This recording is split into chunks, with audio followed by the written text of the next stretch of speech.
Frank, seemed like it was pretty much back and forth throughout. What did you think the biggest difference was overall in the game?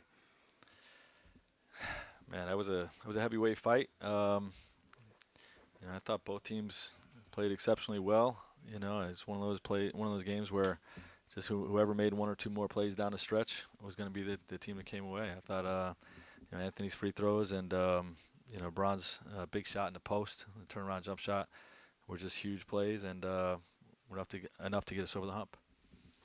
Frank, the turnaround jump shot I think came out of baseline out of bounds play. Can you just walk us through what were you looking for in that possession? Yeah, we had an opportunity for him.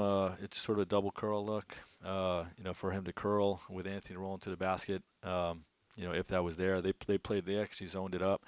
So Braun came off and just had to work to get open on a one-on-one coverage.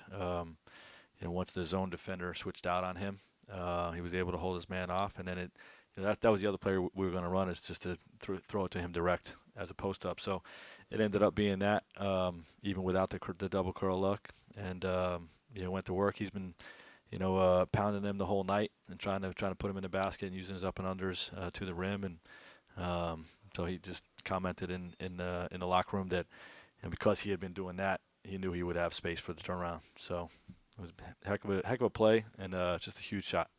Obviously, Jayson Tatum had an incredible game today, but just 4 of his points in the fourth quarter. What did you think about your defensive scheme sort of enabled you to hold him down a little more? Yeah, well, that's this is the ever-evolving new NBA, the modern NBA, and the way teams can hurt you. And our defense has to continue to evolve.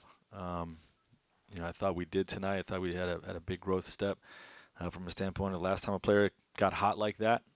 Dame Lillard, we left here with a loss, right? And we develop a part of our scheme, to double team a hot player like that. The way we guard James Harden.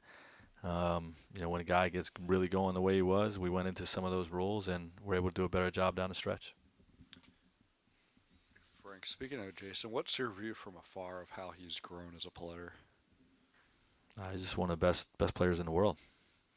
He's in the All-Star game for a reason.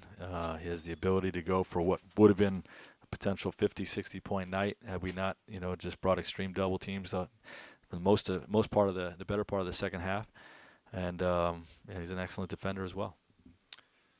Frank, what made you go back to KCP on some of those possessions with Tatum in those 2 plays specifically where you got the turnover, they hit it out of bounds, and then obviously gets the elbow? What did you see on those with KCP? Yeah, Kenny was great, and we went to him first in an early sub in the third quarter. That was the first line of trying to cool Tatum down.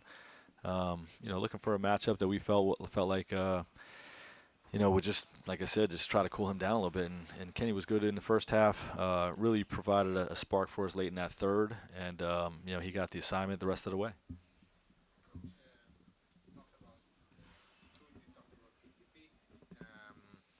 So thanks.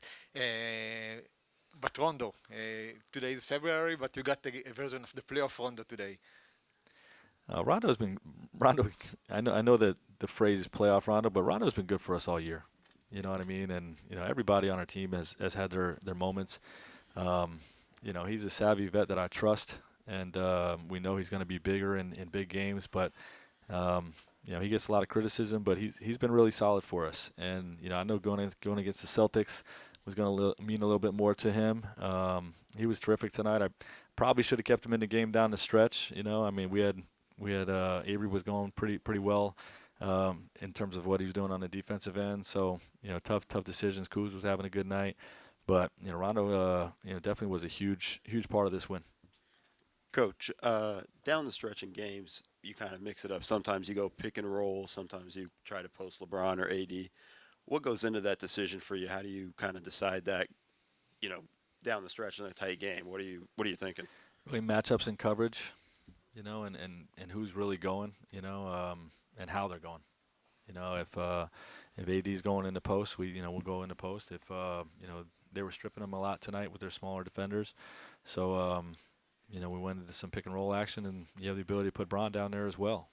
So it's just you feel out the game in terms of what the other team's matchups look like and what their coverage is. Frank, there were several possessions where defensively Kyle was matched on Tatum going up against a wing. How do you feel about him in that type of matchup as opposed to guarding fours? Yeah, I mean, I think he's good guarding wings, and in particular isos. That's one area that Kuz can use his athleticism, especially against a thinner guy. Sometimes Kuz with bigger bodies can get bumped off, but against Tatum, he did a really good job tonight, and he's shown that throughout the season in certain matchups that he can keep a guy in front of him and use his length to contest. Frank, you guys had the win against Denver right before the All-Star break. Then this one, how do these kinds of wins, heavyweight battle as you termed it, how do these kinds of wins help you guys out and set you up for the rest of the way?